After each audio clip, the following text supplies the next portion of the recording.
Brother Eric Jon Phelps, welcome to the broadcast today here with 24/7 World Radio with my podcast of this July 1st, 2024, and it is directed primarily to the evaluation of my friend Chris Pinto's new release titled American Jesuits, A History of Jesuitism in the United States, an Adullam Films production. On the back of it, it reads, American Jesuits. I do not like the late resurrection of the Jesuits. If ever any congregation of men could merit eternal perdition on earth and in hell, it is this company of Loyola. President John Adams. Next quotation.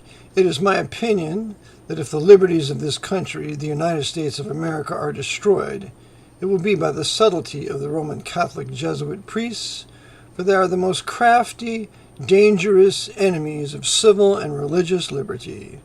Unquote. Marquis de Lafayette, the great boy general under the great and good and godly, the Baptist George Washington, I would add. Quote, this war would never have been possible without the sinister influence of the Jesuits, unquote. Abraham Lincoln. Taken from Charles Chinneky's great work, 50 Years in the Church of Rome. Quote, Dr. Anthony Fauci takes great pride in his Jesuit education. As he proudly professes, it has formed his life and his career. Jesuit Father Daniel Lehart. Chris Pinto now states as a summation of his work on the back, American Jesuits may be one of the most important documentaries ever produced concerning the social and political conflicts in the United States today. The influence of Rome in America is one that was written about extensively by authors throughout the 19th century and into the 20th century, which many warnings about a hidden plan by foreign powers to enslave the country. Nevertheless, most modern history books have been carefully rewritten to remove critical information that would likely warn the people about what has been happening behind the scenes for more than 200 years. It is just a coincidence. It is just a coincidence that many key figures in power today, Joe Biden, again, is it just a coincidence that many key figures in power today, Joe Biden, Nancy Pelosi, Alexandria Ocasio-Cortez, Dr. Anthony Fauci, to name a few, are either directly or indirectly associated with the Roman Catholic Jesuit order? And what will be the ultimate influence of this notorious society, which has been expelled from at least 83 countries, city-states, and cities around the world? Unquote. Now, this is Chris's summation, or I should say, something to grab your curiosity, on his most excellent production titled American Jesuits, A History of Jesuitism in the United States, and I recommend my listeners get a copy from him. You can get it from Adullam Films production, and just check it out on the web. It'll come right up. And get about 5 copies each, because there's coming a day when it's going to be illegal to own it. Kind of like my book, Vatican Assassins. So, get a copy of his American Jesuits. He has a picture of Jesuit John Peter de Smet, that John Surratt, Edmund Walsh, William J. Donovan, and John Wilkes Booth. So it's a nice 5 portraits together of these evil, wicked, and sinister men. And I will do some commenting about them also as we go on. So get a copy of it. It's wonderful. And to you, Chris, thank you for a great job. And I know it must have cost you a tremendous amount of time, effort, research, study. But may the Lord be praised for your work that you did here. So I will now critique it. I shouldn't say critique. I should say kind of summarize the points that Chris Pinto made. And with a view to adding a few things, Brother Chris, that I recommend you make a sequel to this. First half. You need to make a second half. Now I realize you can't have anything to do with me because I'm a racist, a sexist, and a bigot, supposedly. So I realize why you'd rather not include my name in your work, for which, I understand that. However, I would seriously request that you consider what I have to say here on adding some things to your repertoire of exposing the Jesuits and making it into a second half. So, I see first of all that you have the origin of the Jesuits. You do a wonderful job in their history, their creation, the 30 Years' War, the papal suppression of the Jesuits, their reviving in 1814 by Pius VII, some great quote from Lafayette. You have some interesting people there that you interviewed. Of course, I know David Daniels, who's a wonderful guy. Chick Publications, and it was Chick Publications, of course, as you know, that put out the 6-volume comic book set on Alberto Rivera, which was a great service to us, as Rivera was indeed a Jesuit, and those who deny it are liars. Going on, we see here that you mentioned several very good books there, and you're going to get into you get into Bill Clinton. And it's very good that you showed he was is a complete and total Jesuit coadjutor.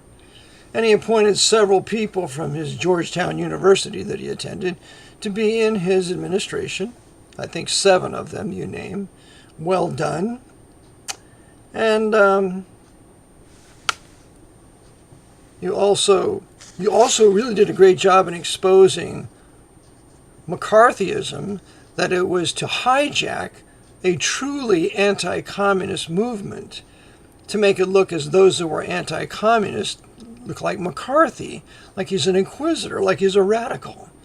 And so Walsh was behind that because you see, as you know, the Jesuits are the creators of communism, so they protected their communism by raising up one of their graduates at Marquette, McCarthy, to go to this extreme, which in the end turned the American people off, as did the John Birch Society.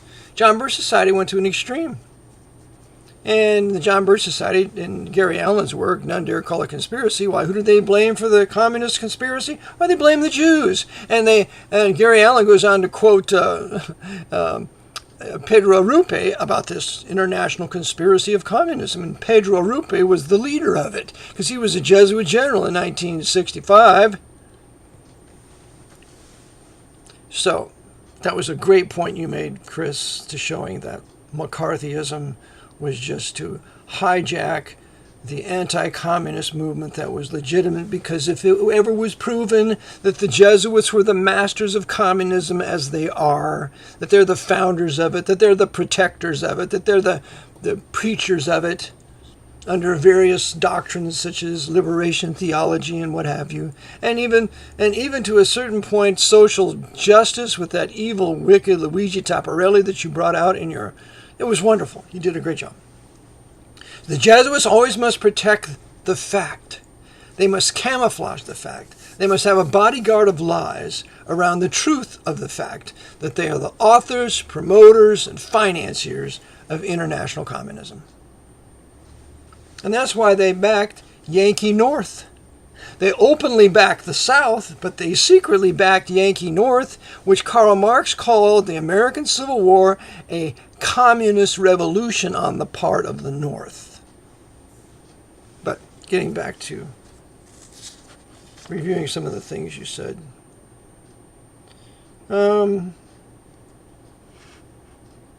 We have, let me see here.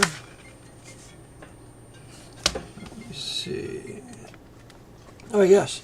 I found Dr. Ronald Cook to really be excellent. And he writes a book called The Jesuit Kulturkampf in the United States. I mean, this is exactly what they pulled in Germany, of which Bismarck was their mortal enemy, of which the Jesuits sought to assassinate him twice. I cover him in my book. But there is a Kulturkampf right now in the United States. And they're about ready to...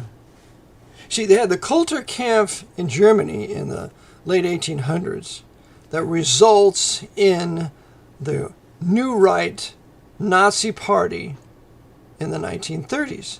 And so they're having a Kulturkampf right now in America that's going to result in a New Right quasi-fascist party, which is one of the things I would like you to address in a future DVD, Brother Chris. Then we have, you talk about Walter Hagen, and you talk about The Pope's Mussolini by David Kurtzer. David Kurtzer is an excellent author. He wrote another work called The Popes Against the Jews that I quoted. Brilliant Jewish professor, and he is completely on to the fact of the Jesuit power and what they're going to do here in America if they have their way. So, great source. Let me see. The Red Republic by Hislop. Never heard of that. That's wonderful that you found that. England Warned and Counseled by Dibdin. Excellent work. Never heard of that. And that Churchill and de Gaulle stated after World War II that both their nations had went through a second 30 Years' War. Now, I mentioned second 30 Years' War in my book, Vatican Assassins, thinking that I had coined the term, but I got that from Theodor Greisinger in his work, The Jesuits. The History of the Jesuits is told to the German people, that he wrote in 1873. So for Churchill and de Gaulle to come out and say that their countries just went through a second 30 Years' War, when both Churchill and de Gaulle were Jesuit coadjutors, I find that intriguing. And they were absolutely right. Their countries had gone through a second 30 Years' War. But this one was successful because it destroyed Protestant Germany, whereas the first 30 Years' War did not destroy Protestant Lutheran Germany, as God raised up men to help the Germans, and especially the great, the good, the godly. Gustavus Adolphus, when he brought his beautiful white Saxon Swedish army of Lutherans down into Germany to save the Reformation on the battlefield. You also dealt with Hitler, of course. That was great. You mentioned that that Hitler said that Lenin was trained by Jesuits. That was a great quote. Of course he was. Lenin was trained by Jesuits in, Switzerland. So, and we also know that Hitler and Stalin walked the grounds of the Schönberg Castle of the Habsburgs in Vienna, so they would work together in the future purging, destruction of the Jewish Pale of Settlement during World War II. That's why Hitler would attack September 1st in 1939. Stalin would attack September 19th, 18th, 19th. 3 weeks later, about 2-3 weeks later, after Hitler attacks into Poland, Stalin comes in from the east, Hitler comes in from the west. They divide the country. That's going to be their Catholic country to host their 6 death camps, eliminating the Pale of Settlement that was set up by the Jesuits to begin with under Catherine the Great Whore, Catherine the Great of Russia, who was a German, but working with the Jesuits when the Pope suppressed the order, and she allowed the Jesuits to come into Russia, just as Frederick the Great, the head of Freemasonry on the continent, allowed the Jesuits to come into Prussia. They would create the Pale of Settlement, driving the Jews there for their future destruction in the following century, with Stalin and Hitler and Roosevelt and Churchill all working together. So I'm going to recommend American Jesuits to my students. So I hope to buy a lot of these from you, Brother Chris. You deserve to have a fortune, to be given a fortune for your work here. But it's unfortunate that the vast majority of American Christian men who have any money won't give you a penny. And I speak from experience. But that's okay. The Lord will continue to provide for us as we need those funds, and He will do the same for you, my brother. But you ought to be a millionaire because of this tremendous work and how it will greatly influence the country for good if people would but give an ear to it. Okay, so I can't thank you enough, and I can't praise your work enough, American Jesuits, and well done, my brother. Now to go on. Okay, now I want to help you, my brother, in realizing, maybe you already do, but in realizing that the Jesuits were equally on the side of the North as they were equally on the side of the South during the war between the states, or rather the war of Northern aggression, or rather the Socialist, Communist, Roman Catholic war of Northern aggression against the historic white Anglo-Saxon Protestant and Baptist peoples of the South, as well as the Black Baptists of the South. It was a religious war. It was not a political war. It was not a war to free the slaves. That's all nonsense. It was a war to centralize power in District of Columbia for the future creation of their Holy Roman 14th American Empire that would wage wars around the world, crusades around the world for the benefit of the Pope, in reducing all nations to the temporal power of the Pope. And the Jesuits had decided to use the most powerful, virulent, highly advanced nation in the world, if they could but conquer it and then control this government, than to use it as their tool of war to further their Counter-Reformation Council of Trent. This was the real reason for the war between the states. So, you did a great job proving that the Jesuits were behind the Lincoln assassination. You quoted extensively from Charles Chennaky, from General Harris's work on Rome's part in the assassination of Lincoln, and a few other things I believe you quoted.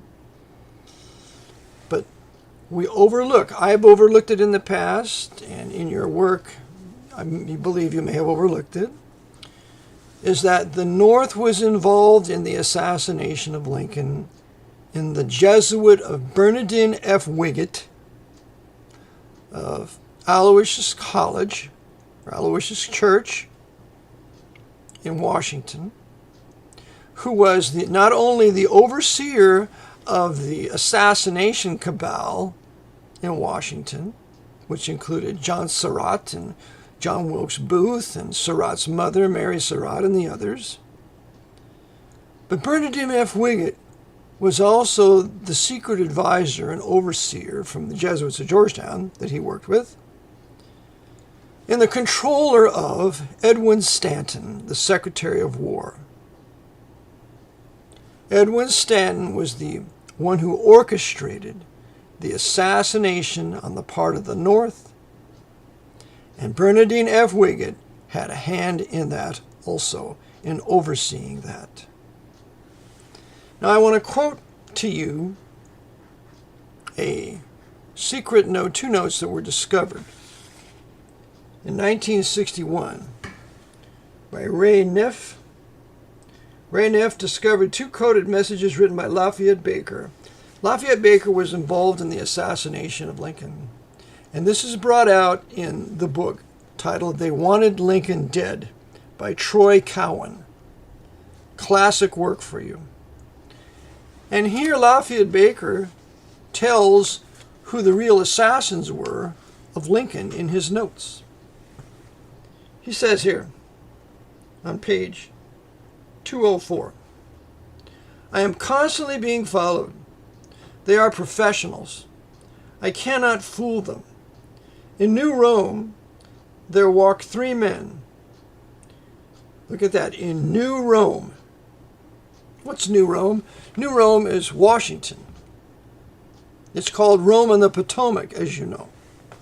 Washington on the Lap of Rome by Justin Fulton, which you quoted, brother. In New Rome, which is Washington, there walk 3 men. A Judas, who's Edwin Stanton. A Brutus, Andrew Johnson, who's 32nd degree Freemason. And a spy, which was Lafayette Baker. Each planned that he should be the king when Abraham should die. One trusted not the other, but they went on for that day, waiting for that final moment when, with pistol in his hand, one of the sons of Brutus, Brutus being Andrew Johnson, one of the sons of Brutus, could sneak behind that cursed man, which was Lincoln, and put a bullet in his brain and lay his clumsy corpse away. As the fallen man lay dying, Judas came, Judas being Stanton, and paid respects to one he hated. And when at last he saw him die, he said, quote, now the ages have him, and the nation now have I, unquote. But alas, fate would have it, Judas fell from grace, and with him went Brutus down to their proper place. But lest one is left to wonder what happened to the spy, I can safely tell you this, it was I, namely Lafayette Baker. The author goes on and says, the second quoted message said, quote, it was on the 10th of April, 65, when I first knew that the plan was in action. Eckert had made all the contacts. The deed to be done on the 14th. I did not know the identity of the assassin, but I knew most all else when I approached E.S., that's Edwin M. Stanton, Lincoln's Secretary of War, about it. He at once acted surprised and disbelieving. Later he said, quote, you are a party to it too. Let us wait and see what comes of it, and then we will know better how to act in the matter, unquote. I soon discovered what he meant, that I was a party to it, when the following day I was shown a document that I knew to be a forgery, but a clever one, which made it appear that I had been in charge of a plot to kidnap the president, the vice president being the instigator. Then I became a party to that deed, even though I did not care to. On the 13th, he discovered that the president had ordered that the legislature of Virginia be allowed to assemble to withdraw that state's troops from action against the U.S. He, Stanton, fermented immediately into an insane tirade. Sick. Then, for the first time, I realized his mental disunity and his insane and fanatical hatred for the president. There are few in the War Department that respect the president or his strategy, but there are not many who would countermand an order that the president had given. However, during that insane moment, he sent a telegram to General Weitzel, W-E-I-T-Z-E-L, Weitzel, countermanding the president's order of the 12th. Then he laughed in a most spine-chilling manner and said, quote, if he would to know who rescinded, his order, we will let Lucifer let him. Be off, Tom, and see to the arrangements. There can be no mistakes, unquote. This is the first that I knew that he was the one responsible for the assassination plot. Always before I thought that either he did not trust me, for he really trusted no one, or he was protecting someone, until it was to his benefit to expose them. But now I know the truth, and it frightens me no end. I fear that somehow I may become the sacrificial goat. There were at least 11 members of Congress involved in the plot, no less than 12 Army officers, 3 naval officers, and at least 24 civilians, of which 1 was a governor of a loyal state. 5 were bankers of great repute. 3 were nationally known newspapermen, and 11 more industrialists of great repute and wealth. There were probably more that I know nothing of. The names of these known conspirators is presented without comment or notation in Volume 1 of this series. And quote, Neff, this guy that wrote this down, that's quoting this, Neff searched the volume and found nothing additional. Why, of course, because it was purged. $85,000 was contributed by the named persons to pay for the deed. Again, $85,000 was contributed to the named persons to pay for the deed. Only 8 persons knew the details of the plot and the identity of the others. I fear for my life. LCB, Lafayette Baker. On page 204, we read, Lafayette Baker died on July 3, 1868. He was 42 years old. Baker's death served as a warning to others to keep quiet and don't volunteer incriminating evidence. 100 years later, chemical analysis of Baker's hair showed he died from arsenic poisoning. Unquote. The author goes on page 208, titled John Surratt's Capture, and he rightly showed how the Jesuits were involved in secreting John Surratt out of the United States through Quebec, through Montreal, to Liverpool, to Rome, and then to Alexandria, Egypt, to then be captured by the Egyptian authorities and sent back to the United States where he would stand trial. And as you mentioned in your video, Chris, that a high Roman Catholic woman on the jury would acquit because, according to the doctrine of Thomas Aquinas, it's no murder to kill a heretic. That's good Catholic justice for you. The author goes on page 70, showing that some of the most powerful men in the government were involved in the Lincoln assassination. The first one he has here is Andrew Johnson. We must remember that Andrew Johnson was a 32nd degree Scottish Rite Freemason. So here we have the Jesuits who wrote the protocols about this time, maybe a few years later, in 1870s, 1880s, thereabouts, saying that they kill their own Freemasons. Remember, the protocols is blamed on the Jews. It's forgery. They want it to look like the Jews wrote the protocols when the great Leo Lehman proved in his book, Behind the Dictators, that the Jesuits wrote the protocols. And so the Jesuits who are writing the protocols say they kill their own Freemasons. Well, and they use their own Freemasons to their ends. So Andrew Johnson was a Freemason that Jesuit Bernardine F. Wiggett and other Jesuits in Georgetown used to participate in the assassination of Lincoln. There's another one, General Auger. Now, I can't find out if he's a Freemason. I would imagine that he is. But this particular General Auger, Christopher C. Auger, was the commanding general overseeing security for the city of Washington. He was to create conditions for the assassin to safely pass the checkpoints leaving the city. This he did, and we read it from Finest Bates' works, The Escape and Suicide of John Wilkes Booth. Finest Bates, who was an attorney out of Tennessee, wrote on page 217 concerning General Christopher Auger, A-U-G-U-R.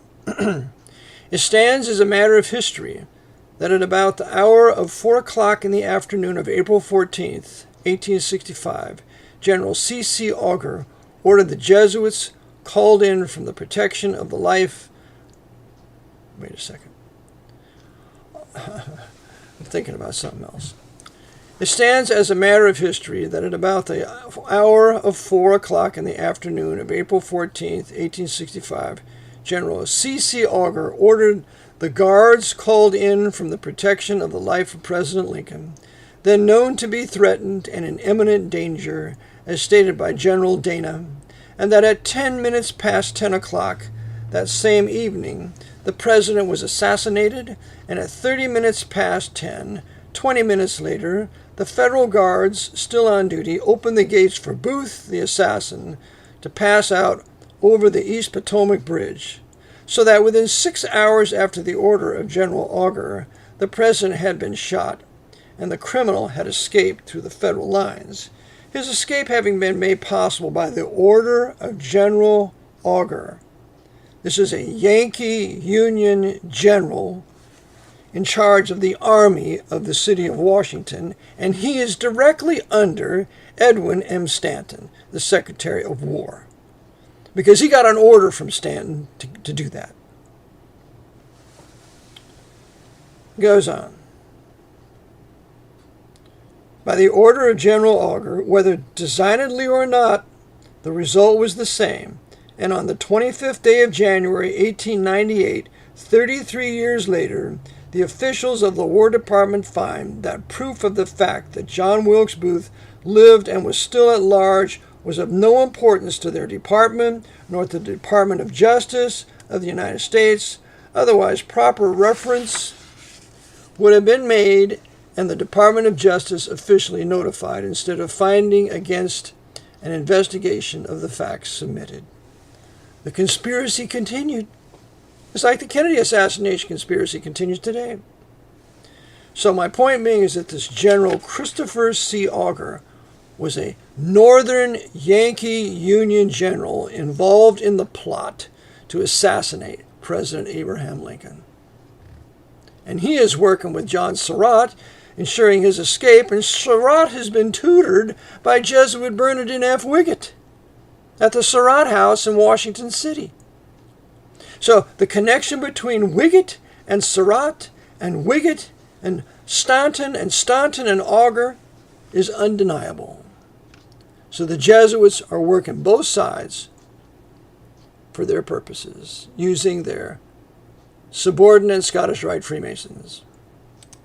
Going on now in our book, They Wanted Lincoln Dead, on page 70. I just covered General Augur. And the next one is Albert Pike, 33rd degree Scottish Rite Freemason. He was the American Pope of Scottish Rite Freemasonry. He was the Confederate general. And notice here what the author writes of Albert Pike. Albert Pike was a brilliant man with many unpopular ideas. To protect himself from judgmental people, he presented a false front. His public persona allowed him to gain public acceptance as a lawyer, writer, newspaper editor, and many other successful endeavors. Pike rose to the highest rank within the secret society called the Freemasons.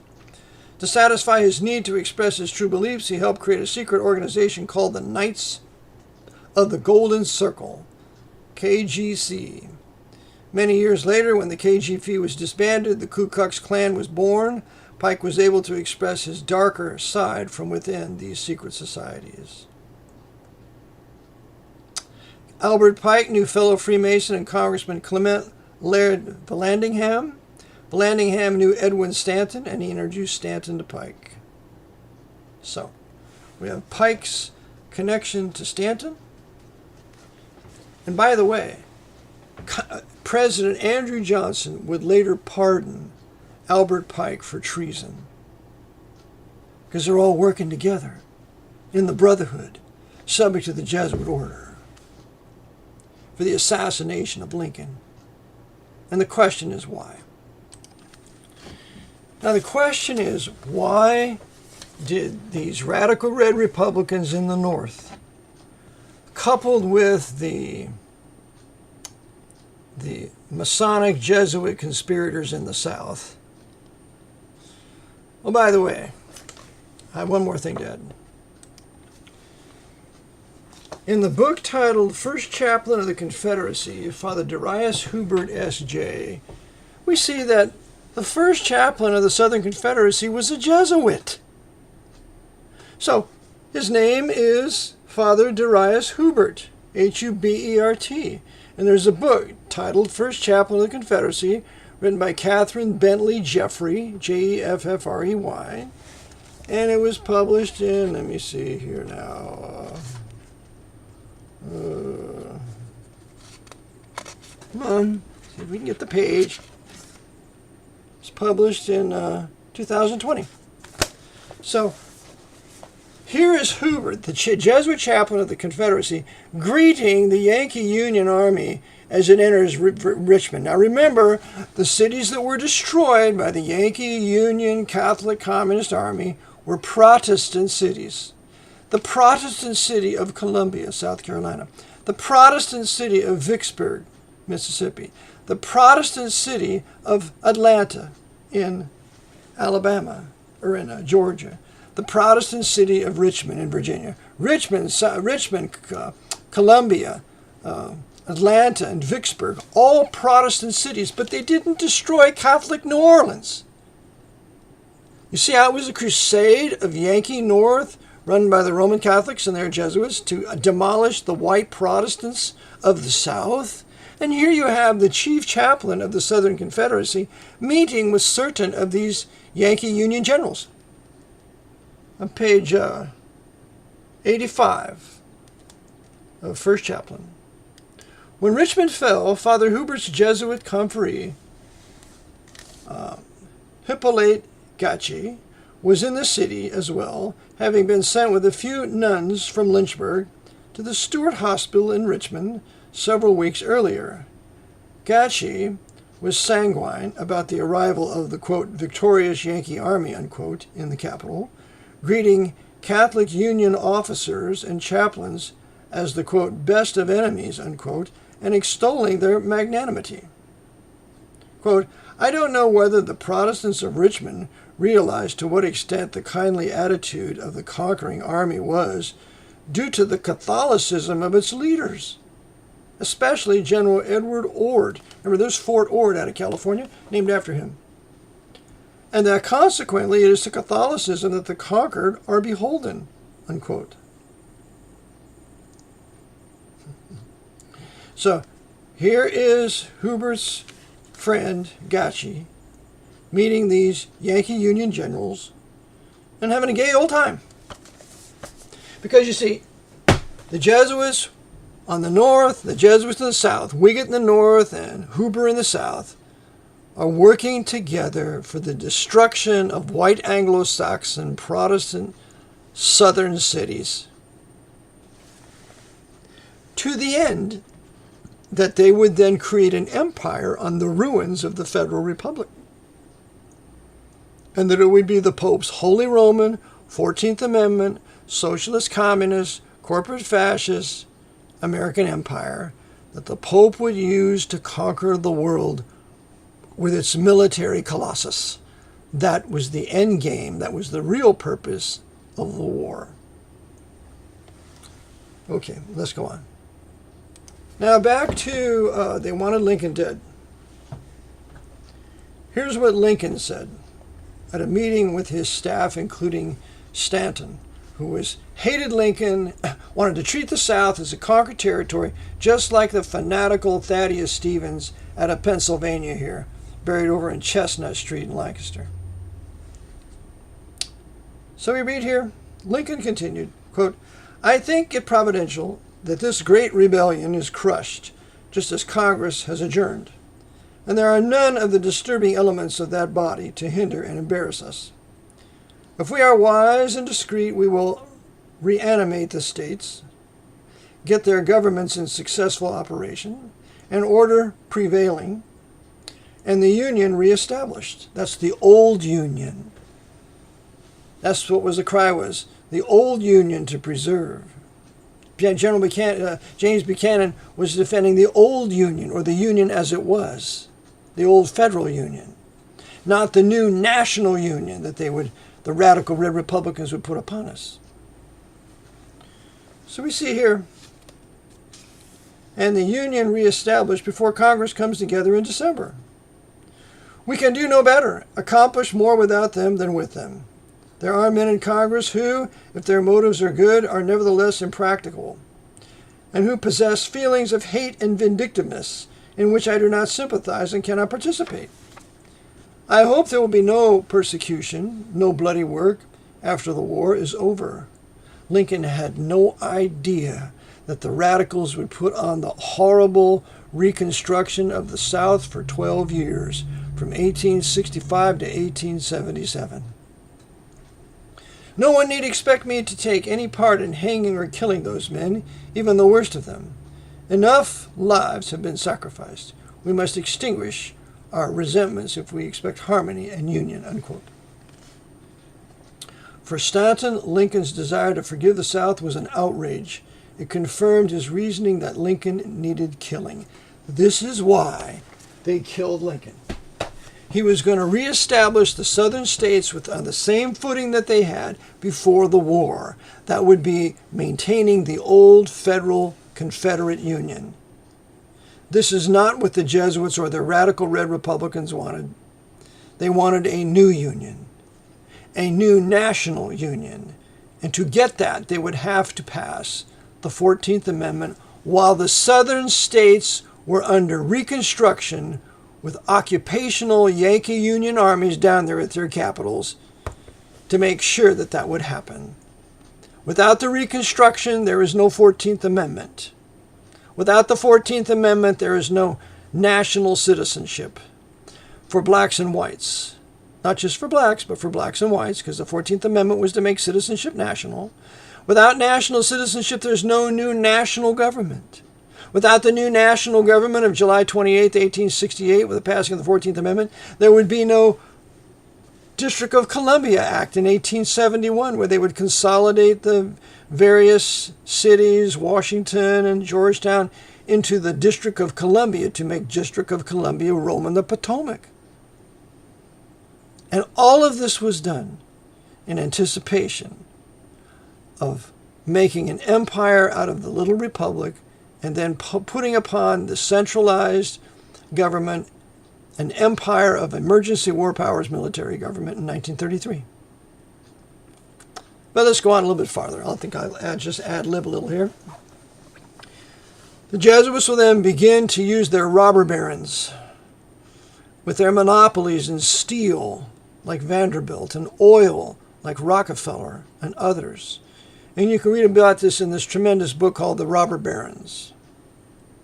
There's another book called America's Real Lace, America's Irish Rich, where you have the Buckleys and the Cuddys and the McDonalds. You have all the super rich robber barons. They're going to have their monopolies so that they can produce a war machine unlike any that's ever existed in the world. And they're going to conduct their War of the Great Plains to move the American Indians off their lands and consolidate them to little reservations so that they can have an empire from sea to shining sea, which song was composed by a woman, feminist, and a lesbian, for which reason I refuse to sing America the Beautiful. No, that's a song about making an empire from sea to shining sea. And that's when the mistreatment of the American Indians really starts, after the war between the states.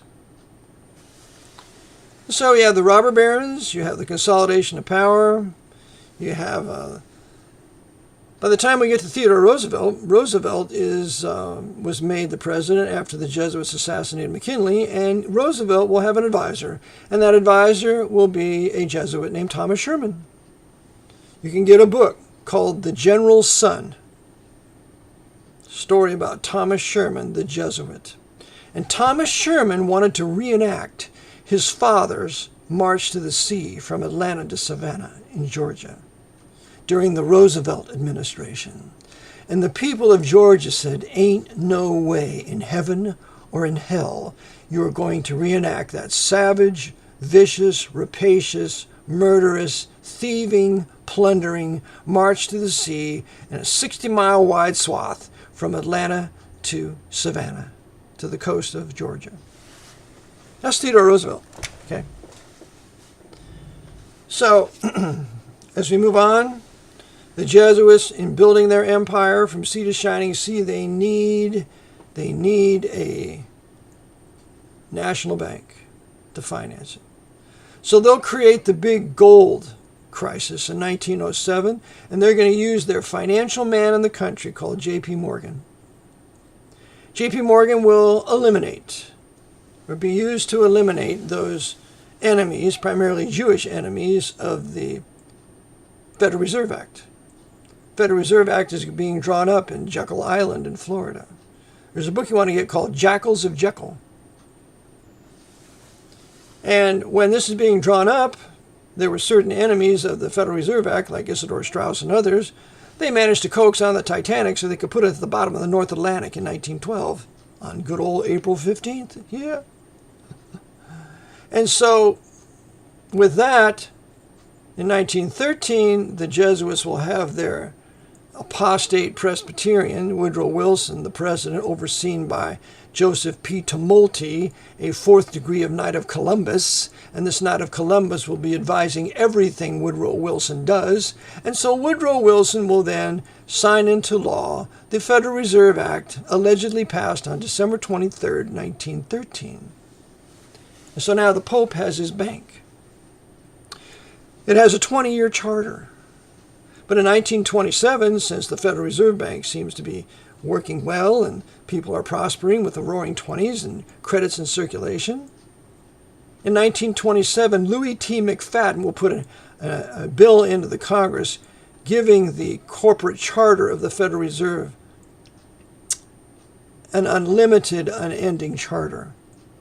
In other words, there's no way for the charter of the Federal Reserve to expire.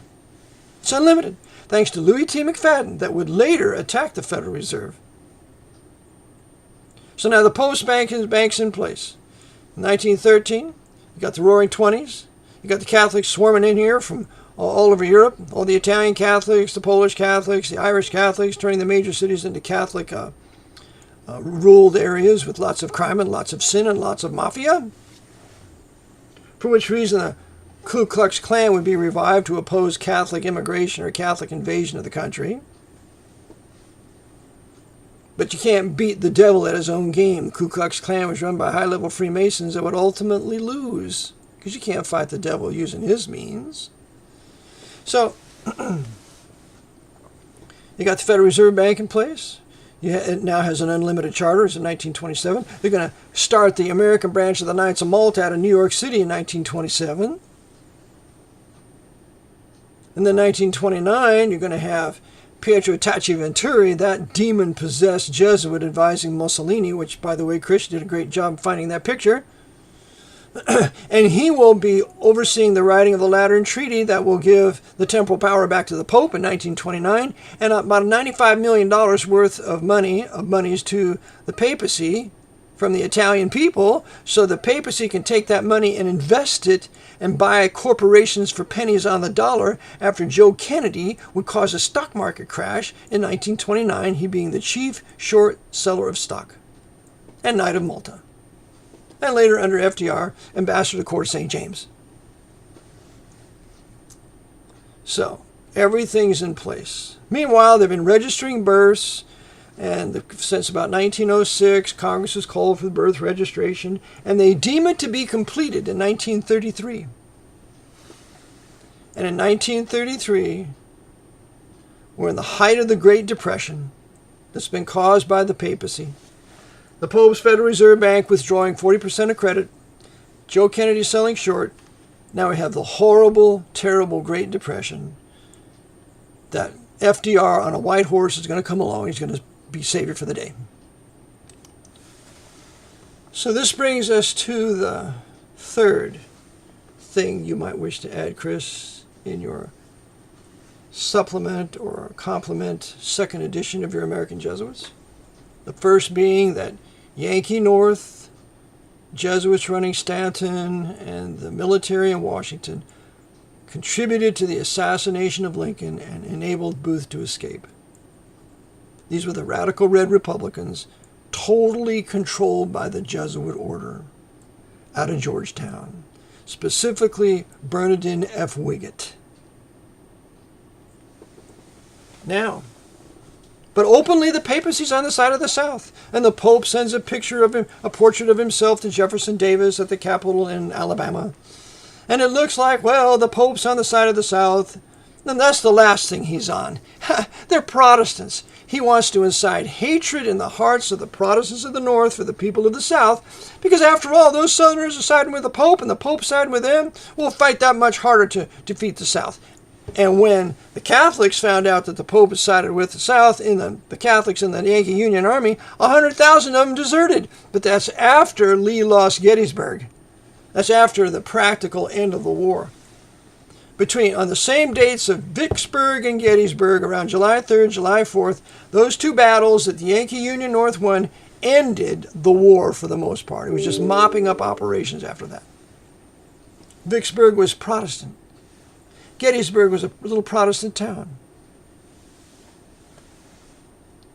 And so, with that, they killed Lincoln because he did not want to centralize power. So they kill him in 1865, covered up. 1868 rolls around, they put forth the 14th Amendment. The 14th Amendment, Brother Chris, centralized power in Washington. And you can read about this in Alexander Stevens' great work, A Constitutional View of the Late War Between the States, written in 1867. It's a 2-volume set. You can get it from Sprinkle Publications in Virginia. And Alexander Stevens, although a Freemason, yet properly wrote this great work, said that the purpose of the North was to first centralize power, and then after centralizing power, it would create an empire out of America. And that's exactly what happened. They centralized power in 1868 with the declared passage of the 14th Amendment. And then they would create an empire on March 9th, 1933. And this is what I would like you to add in your coming sequel to your work. March 9th, 1933 was FDR's Proclamation 2040 that continued forever until the termination proclamation of the president. Continued Proclamation 2039 that had established an emergency war powers military government on March 6, 1933. That's a Monday. FDR is inaugurated on Saturday, the 4th. The 5th, he calls for emergency session of Congress, Proclamation 2038. On the Monday, the 6th, he issues Proclamation 2039, calling for instituting a banking holiday for 4 days. And he deems all the American people as hoarders under Trading with the Enemy Act, because Trading with the Enemy Act was not repealed after World War I, because World War I didn't end. It was just an armistice. So they didn't repeal Trading with the Enemy Act. Didn't have to. And so out of Trading with the Enemy Act, he puts forth Proclamation 2039, deems every American now a U.S. citizen. I will add, it's not in the proclamation, but that's what we become, because we become hoarders. Hoarders of gold. And if hoarders, then enemies. And if enemies, then under Trading with the Enemy Act. And we no longer are the sovereign people, we're the conquered people. And we become surety for this all-caps entity, this U.S. citizen, as a result of either a birth certificate or a certificate of naturalization. And we volunteered, because we didn't say anything about it. So, March 6th, Proclamation 2039, March 9th, Proclamation 2040, Emergency Banking Relief Act, and then Proclamation 2040. And now the Jesuits have created a de facto empire, centralized empire as of that date. March 9th, 1933 is a benchmark date for American history. And if you add that up, 3 for March, 9th, that's another 3 plus 3 plus 3, that's 12. And then 3 out of that, that's another 6. You're going to get 18. 18 divided by 3 is 6 plus 6 plus 6. The Jesuit number, 666. How do we know it's a Jesuit number? Because if you take the Jesuit seal of the general with all the points of IHS, you have 32 points on the outside, you have 4 points on the inside. And if you add those points arithmetically, 1 plus 2 is 3, 2 plus 3 is 5, 3 plus 5 is 8. If you added all that, all the 6 points like that, you're going to come up with 666. 666 is a Jesuit orders number. And is it any wonder the Jesuit order is the one who has to bring the final pope to power, and he's going to implement his number as the beast for 666? Remember, the final pope of Rome, slain with a sword, risen from the dead to be the Antichrist. He's the seventh Roman Caesar. Every pope considers himself a Caesar. And by the way, Chris, I have a chart.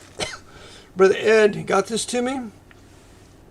And it shows from the very bottom of Peter, of the tree, all these branches are all these different popes. And the top is an equilateral triangle with IHS in the center. The Jesuits are bringing the final pope to power, evidenced by this chart that one of them had made. Brother Ed Canfield, thank God for what he found there. So, now that we have this story, you have the destruction of the South, destruction of the Indian nations, building an empire from sea to shining sea, a railroad from Chicago to St. Louis, to Virginia City to San Francisco. You got the Comstock Lode with all the gold. You have all this wealth that's now part of the empire. And now with this empire they have in 1933, with all the monopoly in steel production, ship production, just look at that place in New Jersey where they built all the clipper ships. What was it called? The Hog Island. Hog Island, a huge place of shipbuilding where they would build these ships for World War I and World War II. For the empire.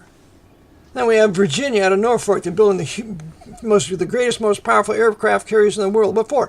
For the empire, to wage war around the world for the benefit for the Pope. You have the U.S. Navy with their SEALs and the Army with their Delta Force, and they can go into any area in the world and conduct an action without a declaration of war. This is an empire. This is a Roman Empire. America is a Roman Empire. That's why I call it the Pope's Holy Roman 14th Amendment, Socialist, Communist, Corporate Fascist American Empire. And so what does this empire do? Well, one of the things it does is it's going to facilitate the establishment of the revival of the Pope's revived Latin kingdom of Jerusalem, which we call Israel. The Jews have a right to their land. It's their land. They have a right to Israel. God calls it Israel in Ezekiel 38:8. But in the eyes of the Pope, it is the revived Latin kingdom of Jerusalem. The Pope considers Jerusalem his own. Two of the most important cities, according to the Jesuits, according to Wiley in his work on History of the Reformation, History of Protestantism, and his sections on the Jesuits in Volume 2, he says the two most important cities are Babylon and Jerusalem. And so, that's why the Jesuits facilitated the establishment of the Nation of Israel in 1948. And they would use 33rd degree Freemason Harry Truman. They would use Brother Freemason Winston Churchill. And a few months later, they would use Brother Freemason Joseph Stalin to acknowledge it.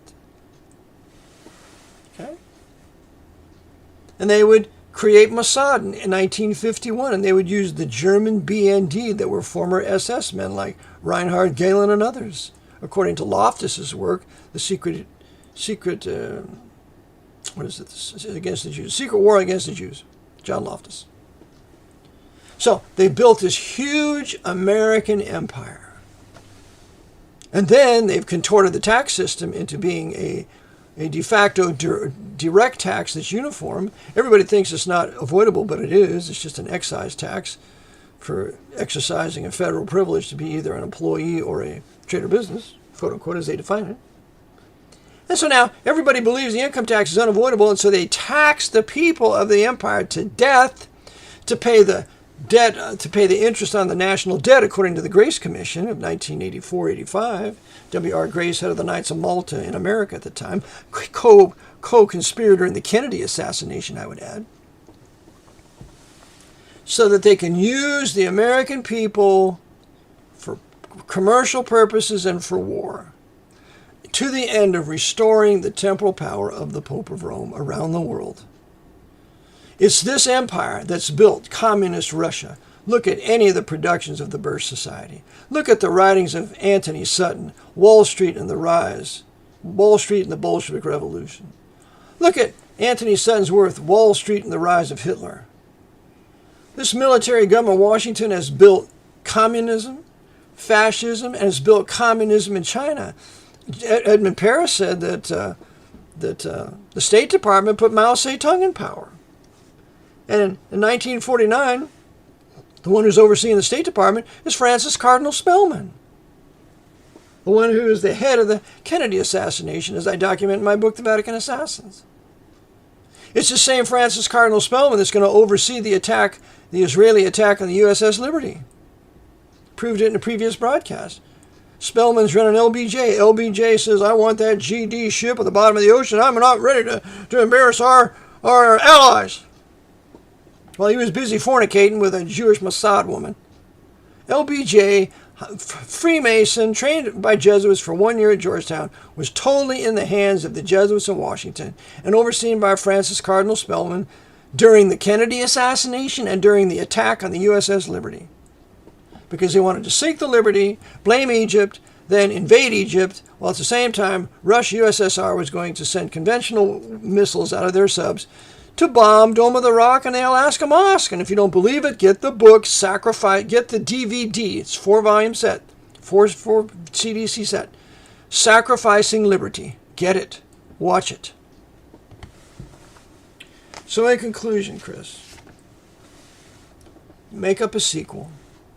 The sequel will include the North's collaboration in the assassination of Lincoln. Show that the purpose of the war was to destroy the Protestant Reformation down there and then to centralize power in Washington with the 14th Amendment. Then show that this Yankee Union horde will go out and conduct its War of the Great Plains and kill hundreds of thousands of buffalo with piles of bones 25 feet high for the purpose of starving the Indian nations and consigning them to reservations to make jewelry. Show that part. That was done by the Yankee Union Army, and the first horrible, terrible treaty was the Treaty of Fort Laramie, overseen by a Roman Catholic general of the Army, Philip Sheridan, advised by his Roman Catholic Jesuit Pierre de Smet, and you have de Smet as one of the individuals on your American Jesuits. And they have a statue of de Smet at Gonzaga University. I was just out there a few months ago, and there he is. Evil, wicked man, officer in the Yankee Union Army, chaplain, advisor to Philip Sheridan in the decimation of the Indian nations. And the Indian chiefs called him Black Robe. And there's a book titled Black Robe concerning Pierre de Smet. So show that. Show then the robber barons, Chris. Show the robber barons are consolidating all this land and consolidating all this power. Show that Jesse James was never really killed, and get the work from Ralph Epperson, that 5-volume set, that he goes on to be under another name. He goes on to be a senator in North Dakota, and he has all these copper mines, and he builds railroads. He's a high-level 33rd degree Freemason. The Jesuits are going to make their empire a Masonic empire in both North and South and West, in which then to use this Masonic empire, controlled by the Pope and his Knights of Columbus and Knights of Malta and these other Roman Catholic secret societies, along with Freemasonry, using this empire to restore the temporal power of the Pope around the world. And that's the end game of all of this. And that's why the solution is for your state, Chris, for your state of Tennessee, to declare its independence from District of Columbia. Every state needs to declare its independence. We've had enough. We don't want to be the Pope's lackeys anymore. We're not going to fight his crusades anymore. We're not going to send our boys off to die for nothing anymore. We're not going to pay the Pope's income tax, privilege tax, war tax anymore. No more. And we're going to have our own nation once again. And I advocate racial separation unto nationhood. That's correct.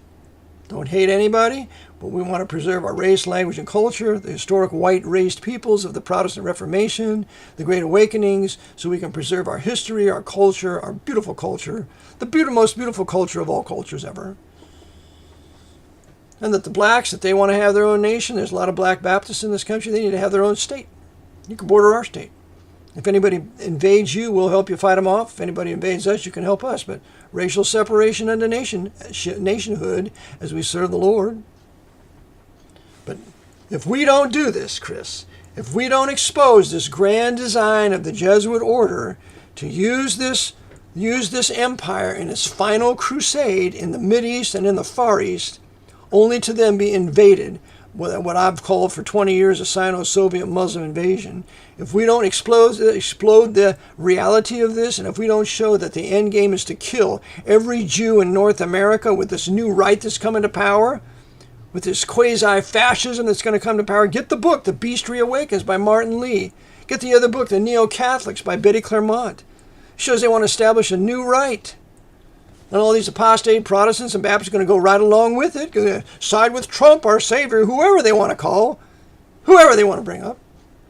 But we're going into martial law, a new right, and it's all a result of Proclamation 2040, whereby out of that proclamation, the President, Commander-in-Chief, can declare martial law. If you need any help, I'll be happy to help you, Chris. But you need to put out an addendum to American Jesuits 2. It's my prayer that you will. So, until then, Brother Eric Jon Phelps, 24/7 World Radio, on this July the 1st, 2024. Send your gifts to rbpbchurch@comcast.net. Pardon me, rbpbdonate@comcast.net. You can send that PayPal gift there, or you can send it to my Cash App at Eric, E-R-I-C, John, Jon, Phelps, P-H-E-L-P-S. And thank you, Ray, for your donation of just today. Thank you, brother. Or you can send a check to RBT, P.O. Box 306, Newmanstown, Pennsylvania, 17073. Appreciate a check, gift to PayPal, or Cash App. And appreciate your prayers that we can stave off this Jesuit attack and its final attempt at annihilation of what's left of historic white Anglo-Saxon Protestant Western civilization and bringing us into neo-Nazi, neo-fascist martial law. Unless the Lord would send repentance and faith through a great awakening that his preachers need to preach. So until next time we meet, may the Lord bless.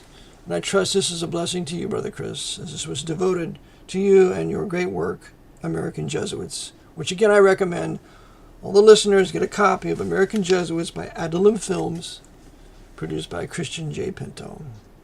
Until next time we meet, Maranatha, the Lord is coming.